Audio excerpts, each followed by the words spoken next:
The US is on a mission to cut foreign aid. President Donald Trump believes it's unnecessary and that aid is wasteful public spending. So far, he has cut key humanitarian operations abroad like vaccination drives, public health campaigns and food programs.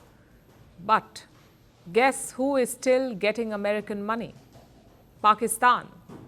Trump has cleared a military aid package for Pakistan, a package worth almost $400 million. And what's it for? To sustain Pakistan's F-16 fighter jets. They operate around 85 of these American planes, F-16s. So the US is paying for their upkeep, for things like repair, maintenance and monitoring. Now, this is not unprecedented. Joe Biden also cleared a similar package for Pakistan way back in 2022. It was worth around $450 million.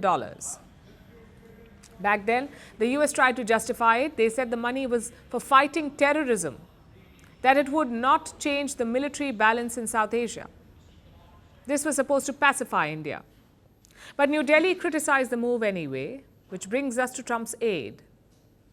This is different for a couple of reasons. One, Trump actually banned military aid to Pakistan in his first term. He accused them of playing a double game on terrorism. Listen to this. We have been paying Pakistan billions and billions of dollars. At the same time, they are housing the very terrorists that we are fighting. But that will have to change, and that will change immediately. This was Trump in his first term. He cancelled aid to Pakistan in 2018, but he cleared it in 2025 in his second term. It's clearly a U-turn.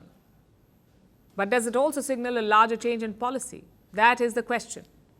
Secondly, it's a commitment to Islamabad. After taking office, Trump paused all foreign aid programs, both military and humanitarian ones. He froze them all for 90 days. But some programs were given a waiver. In total, around 243 exceptions were made. These programs received around $5.3 billion. Out of this, $397 million went to Pakistan. $397 million. Now look at the other exceptions. Israel and Egypt. Those are long-time allies of the US, so they continued to get military aid packages, and Pakistan was counted among them. Like I said, it is a show of commitment. But what does it mean for India? Technically, Pakistan can only use the F-16 against terrorists. They cannot be deployed against India. But the rule is not set in stone.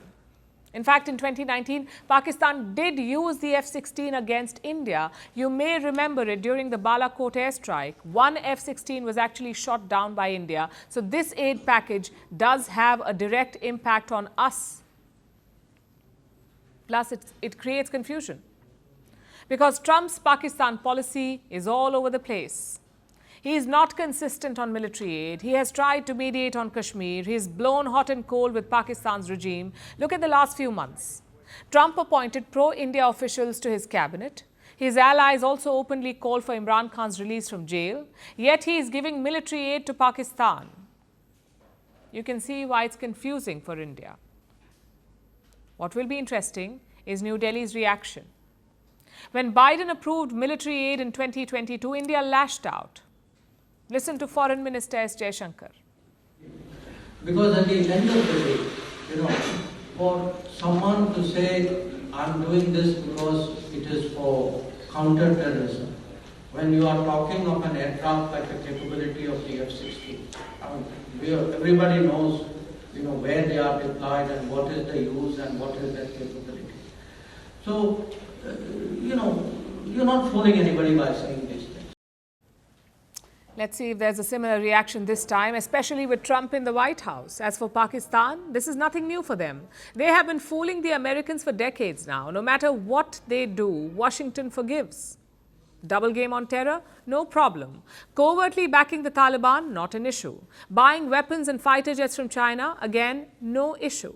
Islamabad is getting the best of both the worlds. Trump is paying them $400 million to maintain American F-16 fighter jets. Meanwhile, Xi Jinping could be selling them his fighter jets. Around 40 of them. The fifth generation J-35 planes.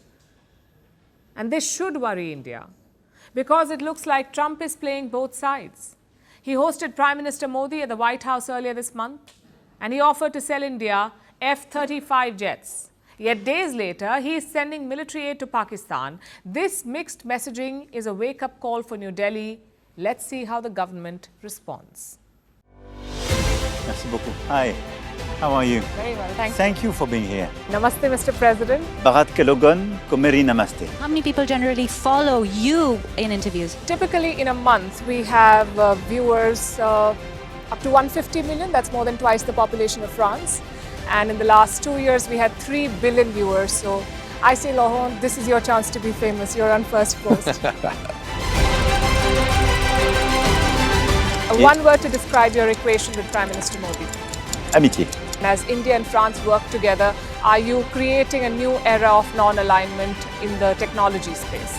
India is a training superpower. 1 million engineers a year, more than all of Europe and the US combined. So we have that partnership. We have a partnership on the environment and the economy. We also have civilian nuclear programs. And that is something we've developed far beyond the France-India relationship. So we want to work together on AI. And then comes China with its DeepSeek, creating models at a fraction of the cost. Did that innovation take you by surprise? Did that breakthrough make you sit up and think, what did the Chinese do and how? But what did DeepSeek do? They took everything that was already available from the last AI model and then they recalibrated it. So are you going to ban Chinese AI in France? So we don't have this American approach of banning tech because of where it comes from.